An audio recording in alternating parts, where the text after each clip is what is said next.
Welcome to Encounter Grace, where we come face to face with God's work in the world for our good.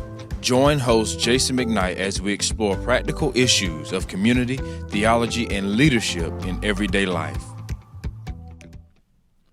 Hey there, I'm Jason McKnight with Ben Hendricks, and we're joined today by a special guest, the inimitable Daniel McKnight. He's clearly one of my favorite sons. Dano, welcome. Thank you. Do you know if he insulted you or complimented you? Do you have any idea? No. I didn't say one of my favorite daughters. No, we're going to turn the tables today, and Dano and I are going to interview Ben. We were talking the other day about student pastors, because nobody really knows what they do. No, I'm kidding. What do they do? What is a student pastor? What is student ministry? And why is a guy like Ben in Kinston, and Ben and Janessa, which we're super excited both of you are. So really what we want to do in this episode here is to help parents discover why we do student ministry. We meaning the body of Christ. Yeah. Why we invest in middle school, high school students in the special age in their life, and why connection for a student to a group of like-minded students will change their lives. So we're going to rummage around. We'll probably have a little bit of fun with Ben, won't we? And hopefully build together this idea that we are allies, the body of Christ, the church, in parenting and helping our teens into adulthood. So with that on the table, let's dive in. All right, Ben, just set the table. Give us the 5,000-foot overview. What is student ministry? What did they teach you in seminary to say, and what have you learned here? Well, it's mostly what I've learned here, because I don't think they said all that much in seminary. But they did in my seminary. Did they? Well, Southern, we just expect everyone to pan out at the end anyways. For here at Grace, our student ministry is from ages kind of 6th to 12th grade. Or that's not ages, grades. Yep. But 6th to 12th grade. And that means all kinds of different ways that we meet. So we meet on Sunday nights. We're in a large group setting where we have 3 major things that we do. Hangout time, so fun, but also a time in the middle that is always just centered around worshiping the Lord and understanding His Word. So a time of worship and a time of the preaching of His Word, but then also a time of small groups. That's been very interesting to try to figure out in a time of COVID, but But our heart in all of that is that we can be a place where students can come to get to know one another and have fun. So that first part, but also get to worship the Lord and get to know His Word and hear His Word and have what that means and what does that mean for them and what to do. But also when they have questions, do they have leaders there and people there that they can ask those to? Mm-hmm. So my heart for student ministry has been, how do we allow students to have the opportunity to be able to have a good time, to be able to intentionally have the Word preached to them at their level? And that oftentimes doesn't mean lower, it means higher but clearer. Mm-hmm. And also a place where they can have people who come beside them in life, where they can actually ask really hard questions, because my hope would always be that they can go to their parents. Yeah. But we all know that there are questions that students don't necessarily want to bring to their parents right then. Or maybe they don't feel like they can, or whatever that situation is, that through all of these different avenues, we have built relationships and are building relationships with students where they can have those hard conversations. We do that through life on life groups, those really intentional next step groups where we get to meet with our students and not just kind of go through just that face level, that real thin level stuff, but actually ask the hard questions, what are you going through, what are you struggling with, and just those kind of the deeper level stuff. Mm-hmm. But we also do a lot of fun events, and we get to I never want to lose sight of the truth that God is wooing people through things like Busch Gardens and riding roller coasters and just the amount of conversations that you can have with students by waiting in line to get on the roller coaster. My view of youth ministry is, again, in the Lord, is that He is sovereign. He can use all of these really great things. That's right. And so when we meet students with where they are and we invite them up to something, God meets us there and does really powerful and incredible things. So that's kind of my high-level view. Yeah. So what are some of the best and also worst parts about being a student pastor? Oh, man. The answer to both is the students. No, I mean, well, yeah. Man, I think one Any of names? the, No. if you subscribe and like today and send this, we'll have another episode.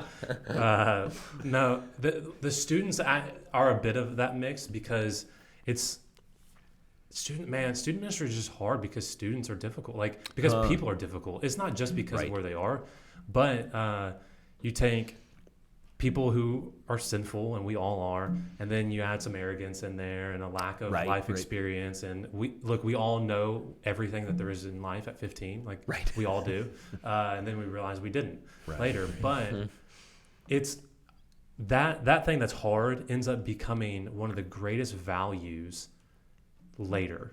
And even when you're going through that, like getting to have a wider and bigger perspective and some wisdom in that, and knowing what the Lord can do, getting to watch him work and do really powerful and cool things, and watching students kind of like the switch get like flipped and their mentality and that view change. And like the first time they get to see the Lord, like as frustrating as it might be, because like I've said that every week, but no, you heard it then. Right. But praise the Lord you did. And so one of the I think my favorite thing about student ministry is you're on the front lines for the most part with students in their walks with the Lord as they're getting to see him. And a lot of times that means doing really difficult things, like sitting down with them and with their parents and walking through sin. Sometimes it means answering questions that you have no idea how to answer and you fail miserably at answering. And a lot of times it means, I don't know, but let me get back to you and we'll figure that out. But you get to be on the front lines with these students, and you're there when they like get to make these big, I think when they take that big step, or when the Lord impacts them. Well, it's kind of like that, at that point in life, somewhere between 6th and 12th grade, each of us is developing into adulthood. I mean, we are our whole lives, but at that moment, there's a bit of a weaning away from looking to mom and dad. Yeah. And not that it should be that way, but there has been that. And so for the body of Christ and community to have life on life leaders and youth leaders and others interested, invested, saying the same things mom and dad are saying. Yeah. It's just a great thing, and being that connection point. And then I guess the older I get and as I step into parenting, like I get that even more now, which is like, I want more people who are willing to come alongside. And that's also part of my heart from youth or for student ministry, is more like-minded leaders who hold to the same values. So to the same doctrines, to the same theologies, to the way they see the Lord, but they live it out a little bit differently to help our students see, like, just because, like, we all believe that God is sovereign here, great. But you walk that out in this job. But I walk it out in this job. And I walk it out by leading my wife and leading my family this way, but you do it that way. And so I think it's so helpful for our students to know there's not just one specific outworking of these truths, and like that's a helpful thing, that you don't have to end up just like me. You don't have to end up like them. Like maybe you want to end up over here or wherever. And so it's helpful, like, and it adds depth to it. That's why I'm often so passionate about bringing in leaders and having more voices and more faces for students to know. It adds depth to the faith because it's not just you out there. Yep. You're surrounded by all these people as well. And it's not just you and mom or dad. Yeah. But it's others too. Yeah, that's exactly right. Okay, so Sunday nights, there's a lot of fun going on. I mean, tell us something that's happened that you're like, I never dreamed that would happen. Yeah, probably 2 years ago or maybe it was last year, when we had a cereal night. So they always go super well. And I had a student, pour I think 3 different flavors of cereal. Like not even the ones that were like Fruit Loops, Fruity Pebbles, and then like something else. No, like it was like Fruity Pebbles, Cocoa Pebbles, and then some other weird thing, and then toss some candy in there, and then finished it all with soda, like as milk instead. Was that you? And it was at that point I'm like, man, this is why I believe in total depravity. But I was just like blown back by that. I didn't think I'd ever see that. That's great. So we all love Janessa. How do you see her as a gift from God? I better get this one right. You better. The answer to this is there's a lot of answers. Putting up with me is one of them. Listening to lots of really bad messages beforehand is another that she helps make, fortunately, into good ones. But she offers a depth to the ministry that and the calling that God has given me to a level that I could not touch without her. And like the easiest way is specifically with the girls. Like she just has an investment in their lives already that, I mean, thank goodness, like I don't have. Right, of course. But that doesn't stop just with the girls. Like I was thinking about this. I was talking with a parent the other day about their student who a couple years ago had gone through a breakup. And what I remember was this student, who's a guy, like didn't even come to me and taught and asked me for advice. He went to Janessa. Like she's just added like a sense of warmth. Like as someone who's leading a student ministry, sometimes you can get stuck in the leadership perspective of, okay, where are we going? What are we going to do? Right. And I love to be in our students' lives, but sometimes I you can miss out on some of the warmth, or maybe I just don't have that as much. But Janessa, she had so much of a depth to it. Like students are willing to come ask her for help because one, she has the ability to hear it and listen and understand it, but also the wisdom to be able to help direct them well. And the last 4 years has just been an incredible testimony to that. Like, she's leads super people approachable. well. Yeah, and just loves them well. And I'm always so encouraged by that. Like, I wonder how bad our student ministry would be without her. So do we. Yeah. I always recall when I was interviewing here, I don't think I had the job until she came on, and I was like, okay, well, they might as well hire you. You're exactly right. All head nods in the studio. I know that you came alive in Christ in college. What led you to Him? Just at the time I was dating a girl. She kind of brought me to it was kind of like that last check. She brought me to this guy who was a friend of hers who she knew he desperately loved the Lord. His name is Dimitri's Beer, call him Didi. And it was just like we went out for hibachi one day, and it was like that last check. And for whatever reason, like he started that conversation, asked me how I knew the Lord, and I didn't care to know him, and I didn't. And so he came back to my house, and he needed a place to stay that night. And the Lord, for whatever reason, like before I had a way to verbalize this, he was just like, he's going to stay here. And I'm like, okay, like I think you should stay here. And then we started a conversation. He started asking me questions, and we're texting back and forth. And it was the Lord really taking hold of me. And I was asking questions that I didn't know that I was actually looking for the answers for. And I would just be like, Didi, what do you think about this? What do you think about this? What do you think about this? And I don't believe in this. And he would come up with answers. Half the time they weren't necessarily the best, but they were the answers that the Lord provided for me, and I needed them.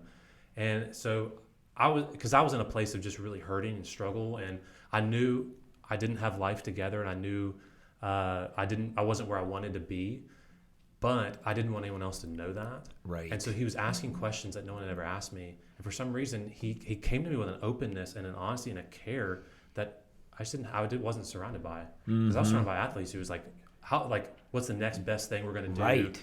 Like, how awesome are we? He was just like, man, like, how are you? And he invited me into something, and it was, just praise the Lord, he did. How do you think He's changed you? The Lord? Just over the last couple of years, or just since college? Since college.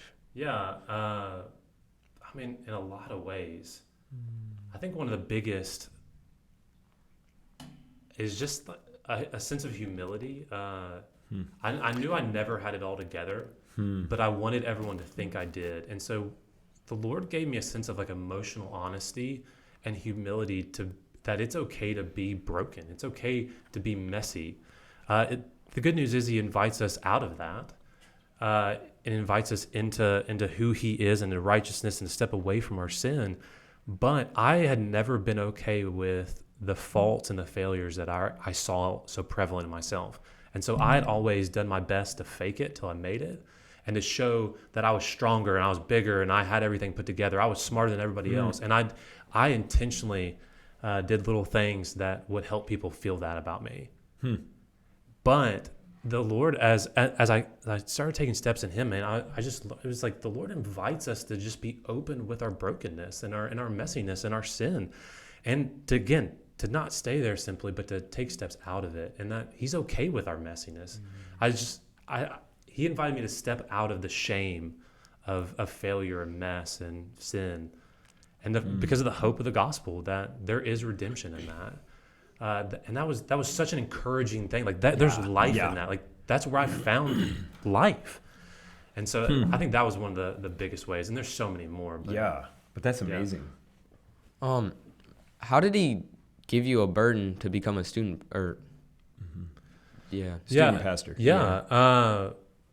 So when I got saved, I had no idea what I was supposed to do. So I just got involved in the local church. I literally was like, I believe in the Lord, and I think Christians go to church, and Christians go to churches that preach God's word. Like that's all I knew. I mean, he just, I guess, gave that to me. So I had nothing to do with that. So I found a church that I knew several people who loved the Lord were going to, and it was New Vision Baptist Church near my hometown. And I just got in, and I didn't know what to do there, but I knew I found life and hope and joy by being there.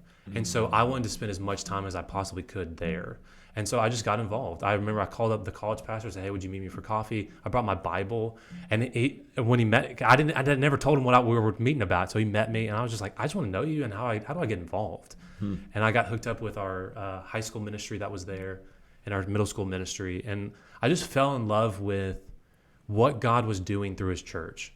I wasn't even sure necessarily what that was.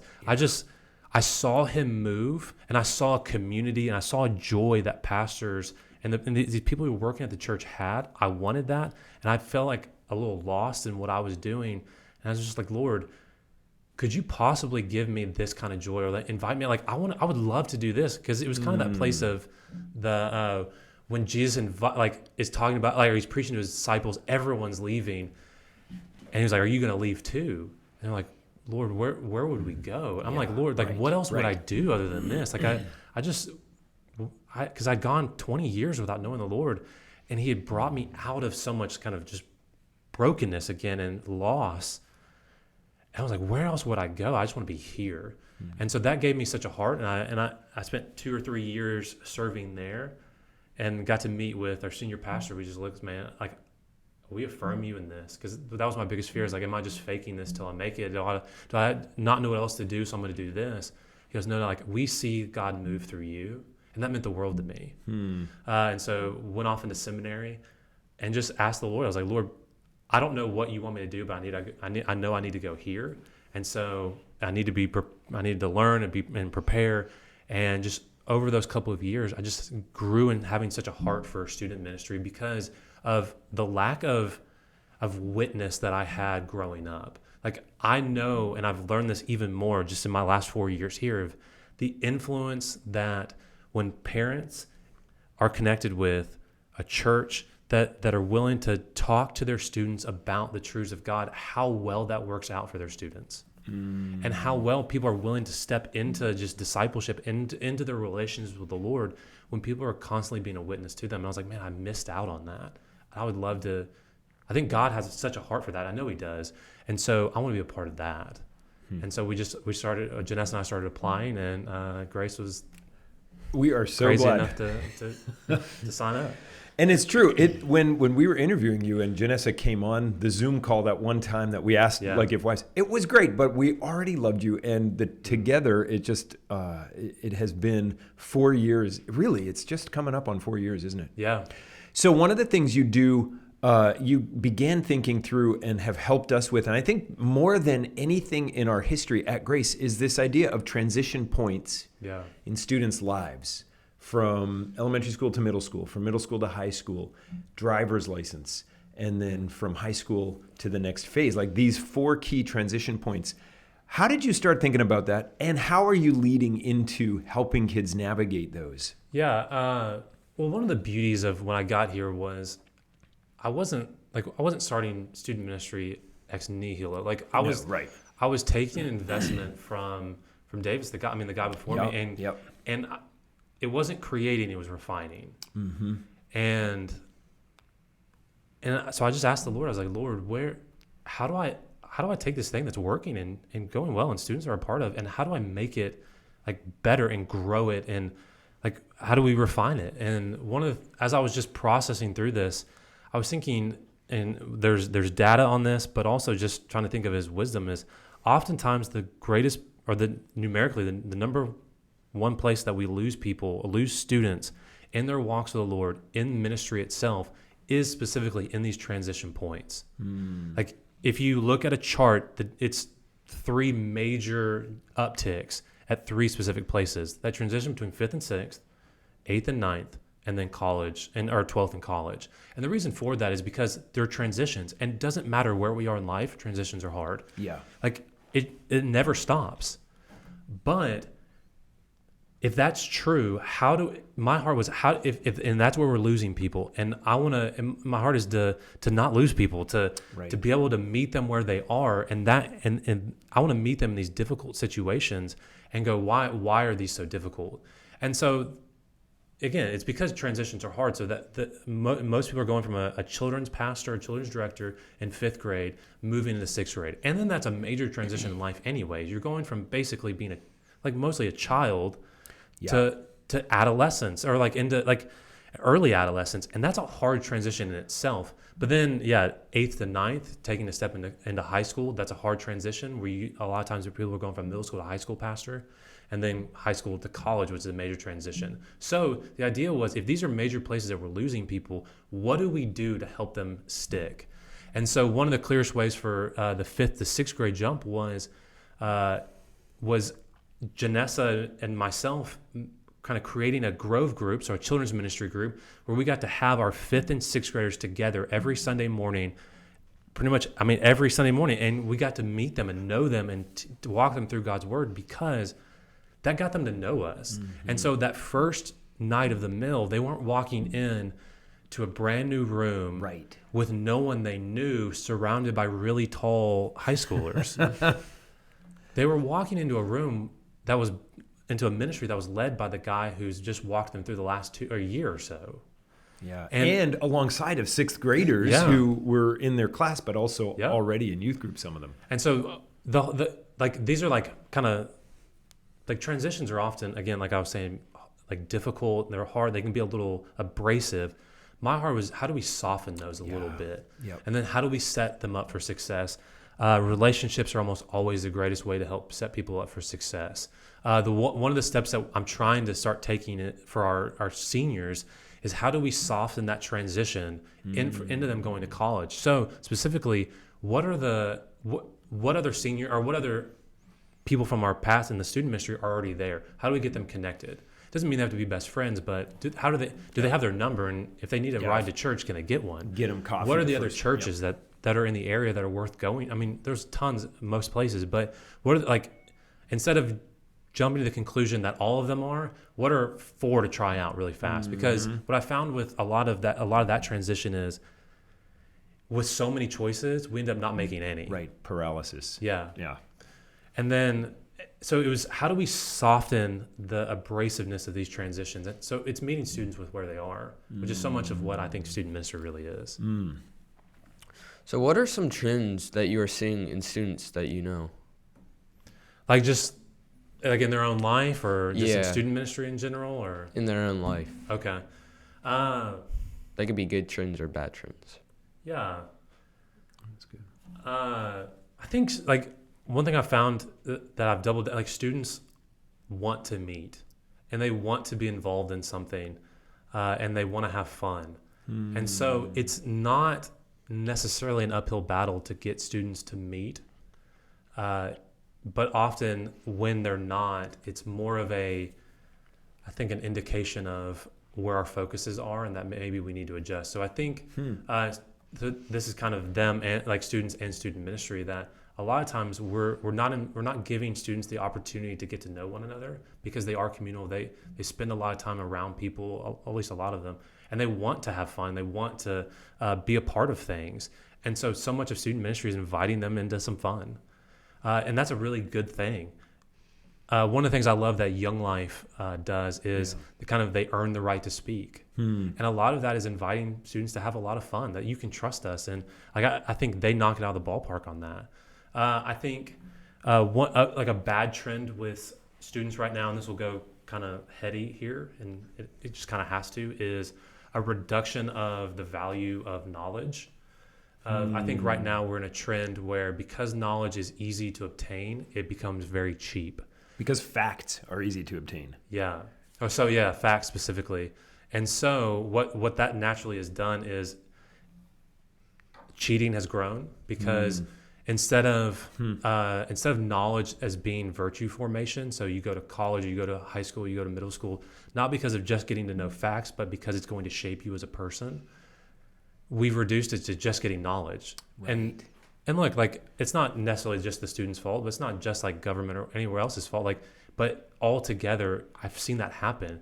And so I've seen, I think cheating just take a huge uptick because why not? Like, who cares? Like, this isn't education doesn't really help me. It's just a box to check.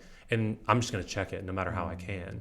And I found that's a really difficult thing to overcome is like so much of life is actually forming you as a better man or a better woman. And are we skipping out on those things because it's easier?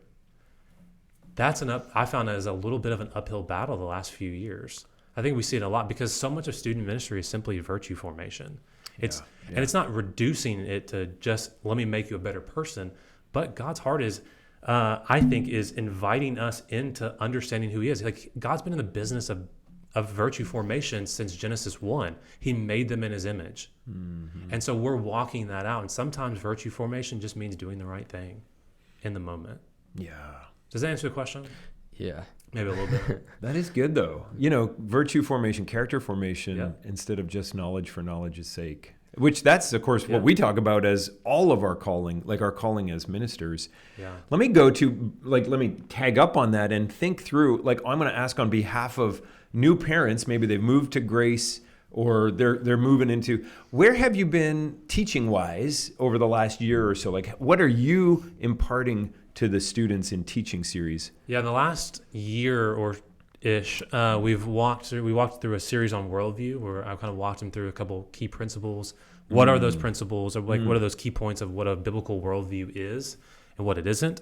And then what does that specifically mean for us? So not just, and I separate, like I made a 5-week series into a 10-week series because I thought that time needed to be had. Like, here's what it is. So just know that. But here's what we need, what that means that we need to do from there. Then we jumped from that. We spent about a whole semester in that. And then we jumped into the book of Ephesians. We walked through that a little bit. And then what was really cool is how the Lord showed up kind of halfway through the year of this year. We had a night of worship and prayer, and we had one of the stations was where our students got to write out prayer requests and just things that they got to ask us to pray for. And I was convicted by how many times certain things came up, and which were things that seemed mostly basic things, like how does God reveal Himself? Can you trust Him? Does He really love me? Like basic things, but unbelievably key foundational things that honestly they know that you can, but we always need that reminder. And so I actually pivoted halfway through the book of Ephesians going, Lord, I think you're doing something different here. And we did a series called Back to the Basics, where I just walked them through. I don't know if I ever said this, but it was basically walking you through a systematic theology book of the first several chapters, and just trying to make it a little bit catchier, if you will, a little bit more down to earth. And like, what are the things that you need to know and that are helpful? Because I think sometimes I can get caught up in here are these big things and let's walk you through a book, because walking through books are helpful. But sometimes we just need reminders of what are we holding on to and why are we holding on to it? Yeah. And why does it matter? Yeah. So how long does it take you to like craft your sermon? It definitely depends. I spend several hours doing them. The hardest thing for me is getting it down to the points that I think everyone can remember. And it's not because I think students don't have the ability to understand complex things. You guys understand unbelievably complex things all the time. I like to invite people to like, what's the one thing I'm asking you to change? What's the one thing I want you to remember? Because life is giving you so many things that it wants you to remember. Like, that's what marketing is. Know this, do this, whatever. I want to give you the one thing that you can take today and actually go, okay, like I'm struggling with this, or I always do this and I don't want to do that anymore, or I'm looking to have this kind of life change, or I want to have a better quiet time, or I want to actually see God move, or I just want to see him for the first time or understand him for the first time. Like there's 10 things you could do, but here's one. Because I think often, as we talked about, like we get that paralysis by analysis. We get stuck into so many things. What's the one thing that you can change today, or what's the one thing we can do today? Because the last 4 years have taught me a lot. And one of those things is students can handle so much more than we often give them credit for. Mm-hmm. But we have to make the application really simple. And that's for everybody. Yeah. Like, what am I supposed to do? So it takes me a while to get to the what's the one thing, like to the how do I phrase this, how do I frame it, and then what's the application of that? And that's what takes me so long is like I have to understand that, and it's a heart check for me. Like it's not just one thing I can like, oh, it's this every time. Yeah. Yeah. I mean, that's all of us. And that's good to hear that reflected because, that's exactly what I'm going through too. Dano, what would you say makes Ben a good preacher, a good speaker, a good communicator to students? I mean, he can really like grab you, like he really pulls you in so you want to hear what he's saying next. And I think his stories help a lot because he's a good storyteller. Yeah. He really is. Like the other night with the wedding, when he was wedding and he's trying to grab the bee, and that was great. Man, if you could tell one thing to a future youth pastor, what would it be? Oh man, well, there's a lot of things. So one, but I only get one. Can I give two? Okay, two. So I'll give a big picture God one, and then a kind of a closer to home one. I just am always comforted by the reminder that God is sovereign. Like that can be in anything, but in student ministry specific, because there's a lot of times when something doesn't necessarily feel worth it, and things feel really difficult, and you're like, am I just throwing things in the wind? And you end up getting hit in the face with it, and you're like, nothing caught, and like you get discouraged, and sometimes you can feel a little desperate in it. But I'm always comforted by the reminder that God has called you to this, and God's going to see you through it. And he's sovereign. He has the ability to do all things, and he's going to use this, and nothing comes back void with him. And so that's a big thing. That's a big thing. And so the outworking of that practically is just keep going. That's just the practical application of it is don't stop because one student said they don't like you. Yeah, that's right. Or because one sermon fell flat, or 5 sermons fell flat, or more, because it happens. But to keep pursuing and keep working, because what I found it's so interesting and encouraging is a lot of hard work on the front end ends up bearing a lot of fruit in the back end or even in the moment. And a lot of times it's not in the moment, but it eventually comes to fruition. Because God is just faithful, and he's in student ministry, and he cares about it. Man, yeah. God is sovereign, so keep going. That's good. Yeah. Okay, so let's You're looking into student ministry? Yeah. All right, lightning round. We'll say 2 options, and you pick your favorite. All right. Beach retreat or mountain retreat? Beach. That's where the Lord is. King's Dominion or Busch Gardens? Let's go King's Dominion. Ping pong or Papa Shot? Ping pong. Sean or Ryan? Well, Ryan doesn't listen to these, so Sean, since he's in the room. We love it. Wait, he's on the student ministry anymore, Ryan. Yeah, Ryan, yeah. Sean's graduated. Hey, all right, so last thing, we're going to land the plane here. Yeah. Thinking of parents, new parents, what's 1 or 2 things that, maybe 3 if you want, that you would love to impart to parents as we love our kids into adulthood? Yeah, just sum it up holistically and forever. At least the first one is definitely an encouragement, and it's parents, you need to know you're important. Like you just need to know that all throughout, I believe the Bible, when God talks about the raising up of students, so I mean Deuteronomy 6, he's speaking primarily to parents. Yeah. Like he's inviting you to take charge and to take ownership of your children's formation. Like student ministry is an unbelievably important and I think a helpful part of that. But parents, you need to know you're so important to the way you're raising your kids. Mm-hmm. Like, they're going to look back and there are going to be so many difficulties, and parents know this even more than I do, even as I'm just now stepping into it. But God is using parents to change the world right now through their kids. Like, their kids will one day and are already little followers of them, and they're listening because here and they're just always taking that in because, and really the third thing was because students are sponges. Students are always listening. Kids are always listening. I hear so often of parents like, man, I cannot get anything across. They never listen to me. It seems like that all the time. But the amount of times that I've heard students repeat things that I know their parents say, or what's really humbling is things that I say that I wish they necessarily wouldn't have repeated, is so often because students are always listening. They're never they may tune out from time to time, and they often tune out, but they're always hearing and processing and taking that in. That's good. And so the good reminder for us is, one, that parents, you are so important. Be involved in your students' discipleship. Don't leave it to quote to the professionals.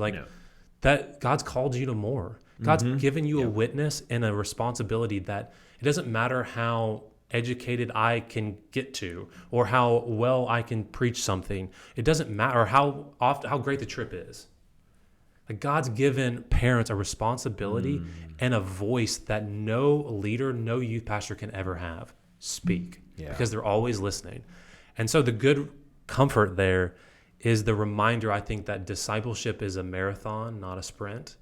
One of the things that I love to encourage and remind people of, so leaders in our youth group, even our students, to our parents, to even men's ministry, is that discipleship always takes time. Like, when God is forming people, that sanctification as he's growing his people, it takes time. It doesn't happen overnight. The way I like to talk about it is, I think, the way Jesus talks about it, which is to think agrarian. That there's a time of planting. And you can throw the seed, and if you're waiting for the fruit of that labor right then, you're gonna fall flat, because it's gonna take a couple weeks or months or however long it takes, and you have to wait. But it's not just waiting; it's also watering. It's also making sure it's in the right area, and it's making sure nothing comes and gets it. Like, it's protecting. Like, there's so much to discipleship, but God's called you specifically to it because you're a parent, and you have the ability to, because you love the Lord and you know him and you get to impart him. So the pressure is not on the parents as to know something just huge. They get to impart Jesus. What a gift. Yeah, that's great, Ben. So parents, crucial. Kids, sponges. Discipleship marathon. Yeah. That's what it is. That's great. That is a great 1, 2, 3. Thank you for sharing your heart, your passion, your love of the Lord and of people like Dano. Dano, thank you for risking it, coming in here to share with our group. And y'all, thank you for joining us here on Encounter Grace. We would love for you to share this out and help other people grow and get to know a guy like Ben. We'll see you next time. Thanks for coming. This is a ministry of Grace Fellowship Church in Kinston, North Carolina. Visit gracekinston.org or follow us on Facebook and Instagram.